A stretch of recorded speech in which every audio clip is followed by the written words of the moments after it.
রেশনের আটা খোলা বাজারে বিক্রি এমনই চাঞ্চল্যকর অভিযোগ পূর্ব মেদিনীপুরের নন্দকুমারের রেশন ডিলারের বিরুদ্ধে। বাইরে বিক্রির জন্য আটার আলাদা প্যাকেটও তৈরি হয়। অভিযোগ অবশ্য মানতে নারাজ রেশন ডিলার। তদন্ত শুরু করেছে নন্দকুমার ব্লক প্রশাসন।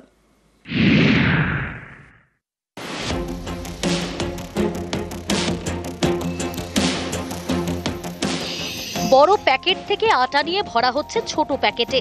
এই আটা বাজারে বিক্রি হবে, খুবই সাধারণ বিষয়, কিন্তু আদতে সেটা নয়। এই দেখুন, বড় আটার প্যাকেটে সরকারি লোগো। এগুলো সব রেশনের আটা। সেই আটা অন্য প্যাকেটে ভরা হচ্ছে বাজারে বিক্রি করার জন্য। এ ছবি পূর্ব মেদিনীপুরের নন্দকুমারের। অভিযোগ, সরকারি আটা বেআইনিভাবে বিক্রি করেন স্থানীয় রেশন ডিলার। সরকারি আটা বেআইনিভাবে মজুত করতে গোডাউন করেছেন। সেই আটা আলাদা প্যাকেটে ভরার জন্য কর্মীও রেখেছেন। কাজ করতে এসেছি, কাজের নাম বলতে পারবো না। না দাদা, না বলবে বাবা বল। আটা প্যাকেট করে বাইরে। না আমি বলতে পারবো না, এসব কিছু আমি বলতে পারবো না।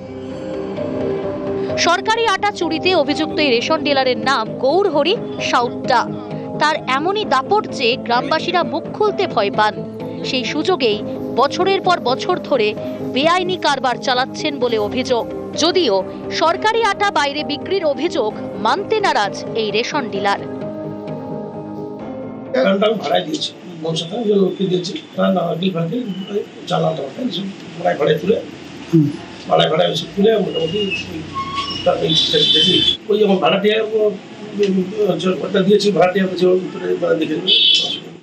যদি এই ধরনের কোনো কিছু হয় তার তদন্ত করে স্টেপ নেওয়া উচিত এবং না হওয়া উচিত, এটি অবশ্যই বাঞ্ছনীয়। তদন্ত করে যদি দেখা যায় যে উনি এই কাজের সঙ্গে লিপ্ত, নিশ্চয়ই উনার সম্পর্কে স্টেপ নেওয়া উচিত।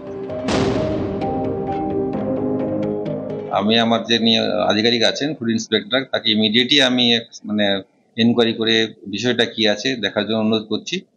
তিনি গিয়ে বিষয়টা দিয়ে আমাকে রিপোর্ট করবেন। আর আমরা যদি তার কিছু জেনুইনেস না পাই তাহলে নিশ্চয়ই প্রয়োজনীয় ব্যবস্থা নেব। শুধু আটা নয়, একই সঙ্গে রেশনে আসা অন্যান্য সামগ্রীও এভাবে খোলা বাজারে বিক্রি করা হয় বলে অভিযোগ উঠছে। নন্দকুমার থেকে ক্যামেরায় সন্দীপ গুড়িয়ার সঙ্গে সুজিত ভৌমিক, নিউজ 18 বাংলা। গঙ্গায় বাড়ছে দূষণ, কমছে ডলফিন। গত 10 বছরে পশ্চিমবঙ্গে প্রায় 250 গাঙ্গেয় ডলফিনের মৃত্যু হয়েছে। আর কেন্দ্রীয় সংস্থার এই রিপোর্ট ঘিরেই তৈরি হয়েছে উদ্বেগ।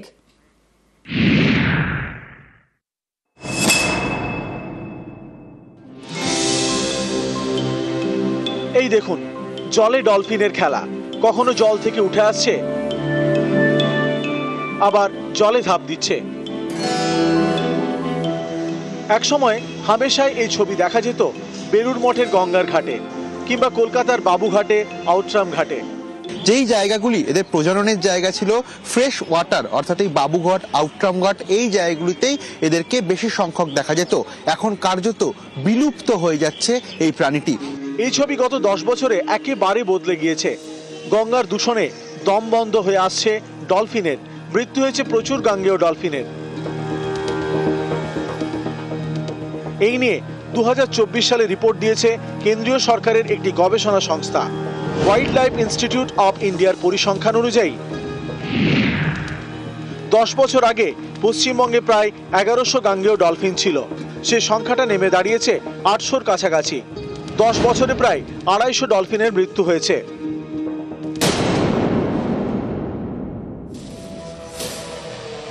গঙ্গার দূষণ বেশি, নদীর বুকে আবর্জনা, পলি জমছে, জল কমছে ডলফিনের সংখ্যাও। ভারতের বিভিন্ন নদীতে যে ডলফিনগুলো পাওয়া যায়, মূলত গঙ্গা, ব্রহ্মপুত্র, আমাদের বাংলায় ডলফিন কমে যাচ্ছে। এটার প্রথম যে প্রশ্নটা মাথায় আসছে, গঙ্গার জলের ঘাটতি। যবে থেকে ফারাক্কা হয়েছে, তার চলনের যে পথ, সেই পথে একটা বাধা সৃষ্টি হয়েছে। গাঙ্গেয় ডলফিন মিষ্টি জলের প্রাণী, পরিষ্কার জলে থাকে, কিন্তু তার হচ্ছে কই। গঙ্গার দূষণে তাদের দম বন্ধ হয়ে আসছে, ভেসে আসছে ডলফিনের মৃতদেহ। ডলফিন না থাকলে আমরা ধরে নেবো যে ইকোসিস্টেমটা খারাপ হয়ে গেছে। তাই জন্য আমরা ধরেই নিতে পারি যেহেতু ডলফিন কমে গেছে মানে গঙ্গা দূষিত হয়ে গেছে। এই জায়গাগুলিতে বিশেষ করে যে রিভার ট্রাফিক কন্ট্রোলের মাধ্যমে যে সমস্ত ক্রুজ চলে সেই ক্রুজের চলাচলের পক্ষেই কিন্তু এদের সংখ্যা ধীরে ধীরে কমে যাচ্ছে, এমনটাই পরিবেশবিদদের মতে। সেই ক্রুজগুলির ট্রাফিক নিয়ন্ত্রণ ঠিকঠাক না করা যাচ্ছে ততদিন পর্যন্ত কিন্তু কার্যত কমতে থাকছে এদের সংখ্যা, এবং এরমভাবে যদি চলে তাহলে আগামী দিনে কিন্তু বিলুপ্ত প্রায় প্রাণীতে পরিণত হতে পারে গঙ্গার ডলফিন অথবা শুশুক। ক্যামেরায় গোপালের সঙ্গে রৌনদত্ত চৌধুরী, নিউজ 18 বাংলা, কলকাতা। বিকাশ ভবনের সামনে আর আন্দোলন নয়, এসএসসির চাকরিহারারা সেন্ট্রাল পার্কে অবস্থান করতে পারেন, আর সেক্ষেত্রেও সর্বোচ্চ 200 জন জমায়েত করতে পারবেন। নির্দেশ কলকাতা হাইকোর্টের।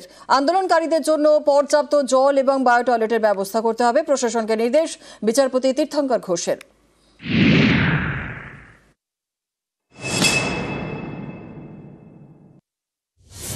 সুপ্রিম কোর্টের রায়ে বাতিল প্রায় 26,000 চাকরি। পথে নেমে প্রতিবাদ এসএসসি চাকরিহারাদের। প্রথমে কমিশনের অফিসের সামনে অবস্থান করেন আন্দোলনকারীরা, তারপরে বিকাশ ভবনের সামনে শুরু হয় আন্দোলন। কিন্তু সেখানে আর আন্দোলন নয়, শুক্রবার নির্দেশ দিল কলকাতা হাইকোর্ট। বিচারপতি তীর্থঙ্কর ঘোষ আন্দোলনকারীদের উদ্দেশ্যে বলেন, আপনাদের কোনো রেজিস্টার্ড সংগঠন নেই, পরিস্থিতির চাপে পড়ে আন্দোলন করছেন, বিকাশ ভবনের সামনে অবস্থান করবেন না। বিকাশ ভবনের বিপরীতে সুইমিং পুল সংলগ্ন সেন্ট্রাল পার্কে অবস্থান করতে পারেন। আন্দোলনকারীদের জন্য জল এবং বায়ো টয়লেটের ব্যবস্থা করবে প্রশাসন। আন্দোলনকারীদের জন্য বেশ কিছু নির্দেশ দিয়েছে কলকাতা হাইকোর্ট। এদিন বিচারপতি তীর্থঙ্কর ঘোষ বলেন, আন্দোলনকারীরা নিজেদের মধ্যে থেকে 10 জনকে চিহ্নিত করবেন, তাদের নাম পুলিশের কাছে থাকবে। পুলিশের কোনো ব্যবস্থা নেওয়ার হলে আগে এই 10 জনের সঙ্গে যোগাযোগ করবেন। এই 10 জনের নেতৃত্বে সর্বোচ্চ 200 জন সেন্ট্রাল পার্কে জমায়েত করতে পারবেন। 12 ঘন্টা করে রোটেশনালি এই 10 জন প্রতিনিধিকে উপস্থিত থাকতে হবে। আমরা লিখিত অর্ডারটা দেখব, আমরা সামগ্রিকভাবে আলোচনা করে আমরা সিদ্ধান্ত নেব পরবর্তী আন্দোলন কোন পথে যাবে, এইগুলো আমরা আলোচনা করব। তবে হাইকোর্ট যদি অর্ডার দেয় নিশ্চয়ই আমাদের সেটাকে স্বাগত জানাতে হবে, আইনের ঊর্ধ্বে আমরা কেউ নই। গত 15ই মে চাকরিহারাদের বিক্ষোভে তুমুল উত্তেজনা ছড়ায় বিকাশ ভবন চত্বরে। বিকাশ ভবনের শিক্ষা দপ্তর ছাড়াও আরো অনেক অফিস রয়েছে, সেই সব অফিসের কর্মীরা দীর্ঘক্ষণ আটকে পড়েন। সেদিন পুলিশ এবং আন্দোলনকারী দুপক্ষেরই অনেকে আহত হন। বিধাননগর উত্তর থানায় বেশ কয়েকজনের বিরুদ্ধে মামলা দায়ের হয়। এ বিষয়ে এদিন বিচারপতি বলেন, অভিযুক্ত আন্দোলনকারীদের গ্রেপ্তারের মতো কড়া পদক্ষেপ বিধাননগর উত্তর থানা করতে পারবে না। আন্দোলনকারীদের একাংশকে মধ্যশিক্ষা পর্ষদ শোকজ করে। পর্ষদের এই পদক্ষেপ আপাতত স্থগিত। আইনের পথে চলবে, আমরা আমাদের মতো আন্দোলন চালিয়ে যাব। আমরা আন্দোলনের সাথে আছি সুশৃঙ্খলভাবে, এবং ধ্বংসাত্মক আন্দোলনের সাথে আমরা নেই। সুশৃঙ্খলভাবে আইনি পন্থা অনুযায়ী আমরা আন্দোলন করতে চাই। আমরা তো তাদের জন্য চিন্তা ভাবনা করছি, হুলিগানিজমের করার তো দরকার নেই। আমরা তো বলিনি একদম তুলে ফেলে দাও, তা তো বলিনি। আমরা বলি গণতান্ত্রিক অধিকার আছে, ওদেরও একটা জ্বালা যন্ত্রণা আছে, সেই যন্ত্রণাটা ওরাও দেখাক, কিন্তু একটা সীমাবদ্ধভাবে আইন শৃঙ্খলার মধ্যে থেকে। নিউজ 18 বাংলা। শুক্রবার রাতেই বিকাশ ভবনের সামনেই অবস্থান বিক্ষোভ। আন্দোলন সরানো নিয়ে চূড়ান্ত সিদ্ধান্ত হয়নি এবং পুলিশের সঙ্গে কথাবার্তা চাকরিহারাদের। সেন্ট্রাল পার্ক লাগোয়া এলাকা দেখানো হয়।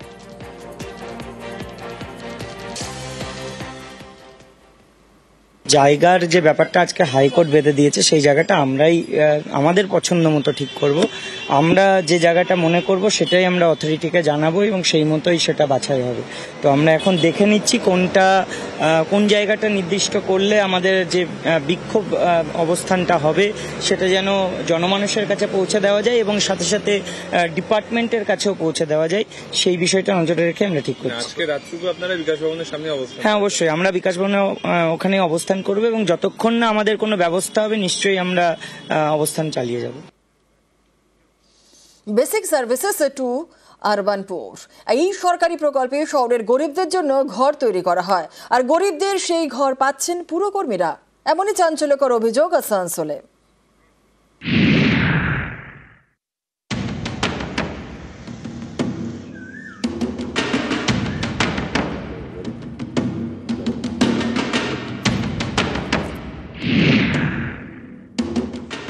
আবাসনের বাইরে দাঁড়িয়ে গাড়ি, ঘরে লাগানো এসি। এই ঘর নাকি শহরের গরিবদের জন্য। দেখে কি আদৌ মনে হচ্ছে গরিবদের আবাসনের ঘর? মনে হবে কি করে? গরিবদের ঘরে তো থাকছেন পুরসভার কর্মীরা। চাঞ্চল্যকর অভিযোগ আসানসোলে।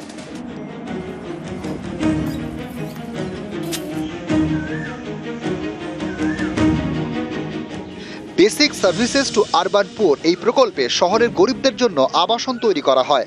অভিযোগ, আসানসোলে গরিবদের এই আবাসনে ঘর পাচ্ছেন পুরসভার কর্মীরা। ওরা কর্পোরেশনেই ডিউটি করে, ওখানেরই স্টাফ। কাল পরশু 3 দিন ধরেই আসা যাওয়া করছে। কাগজ দেখলাম আমরা যে না পেয়েছি। আসানসোল শহরের হাউজিং, বেলডাঙ্গা, কাল্লা সহ বেশ কিছু এলাকায় গরিবদের জন্য তৈরি সরকারি আবাসন রয়েছে। এই আবাসনে ঘর পাওয়ার আগে 9,000 টাকা দিতে হয় পুরসভাকে, পরে দিতে হয় 20,000 টাকা, প্রতি মাসে 1,000 টাকা করে। গরিবদের জন্য তৈরি এই সব ঘরেই থাকছেন পুরসভার কর্মীরা। শুধু তাই নয়, তাদের আত্মীয়রাও ঘর পেয়ে যাচ্ছেন। যেমন ইনি রঞ্জিত শর্মা, আসানসোল পুরসভার এক কর্মীর জামাই, তিনিও ঘর পেয়েছেন। ওটা আমার শ্বশুর চাকরি করে, মিথ্যা কথা বলে লাভ নেই। চাকরি সূত্রে পাওয়া গেছে। হ্যাঁ। কত বছর আগে পেয়েছেন? তাও মোটামুটি হয়ে গেছে 1.5 থেকে 2 বছর। কি কাজ করেন শ্বশুর মশাই? কর্পোরেশনে জলের লাইনে আছে, পিএইচ লাইনে আছে, অনেক লোকগুলো আছে। যে গরিব মানুষগুলো, এই বর্ষাকাল আসছে, কালবৈশাখী শুরু হয়ে গেছে, প্রতিদিন সন্ধ্যেবেলায় আজকে মাটির বাড়িতে থরথর করে কাঁপতে কাঁপতে জলে ভিজতে ভিজতে তারা বাঁচছে কোনো মতে। সেই মানুষগুলোকে আজকে এই বিএসইউপির বাড়িগুলো না দিয়ে আজকে আসানসোল মিউনিসিপ্যাল কর্পোরেশন তার কর্মীদের ওখানে থাকার ব্যবস্থা করছে বা বিক্রিও করছে বোধহয়। এটা কি উচিত? তারাই তো পাচ্ছে, কে বড় লোক পেয়ে যাচ্ছে? আর কে বড় লোক ওখানে যে থাকবে? যে নেতা বলছে সে নেতা 2 দিন থেকে আসবে। আসানসোল